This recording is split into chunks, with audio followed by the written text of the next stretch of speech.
નમસ્કાર ખેડૂત મિત્રો, આ ખેડૂત પરિવારમાં હું તમારું હાર્દિક સ્વાગત કરું છું। તો ખેડૂત મિત્રો, 16 તારીખે ગુજરાતની અંદર ખૂબ જ સારો વરસાદ થયો હતો।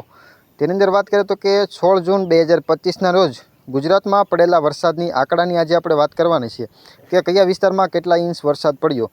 તો કે Gadhada 14 inch, Sihor 12 inch, Palitana 12 inch, Botad 11 inch, Jesar 11 inch, Umrala 10.5 inch, Savarkundla 10 inch, Mahuva 9 inch, Rajula 7.5 inch, Liliya 7 inch, Amreli 7 inch, Vallabhipur 6.5 inch, Chotila 6 inch, વિછિયામાં 6 ઇંચ, તળાજામાં 6 ઇંચ, ગારિયાધારમાં 6 ઇંચ, હાંસોટમાં 5.5 ઇંચ, બાબરામાં 5 ઇંચ, મોરબીમાં 5 ઇંચ, ટંકારામાં 4 ઇંચ, સુડામાં 4 ઇંચ, ખાંભામાં 4 ઇંચ, જસદણમાં 4 ઇંચ અને ચાયલામાં 4 ઇંચ।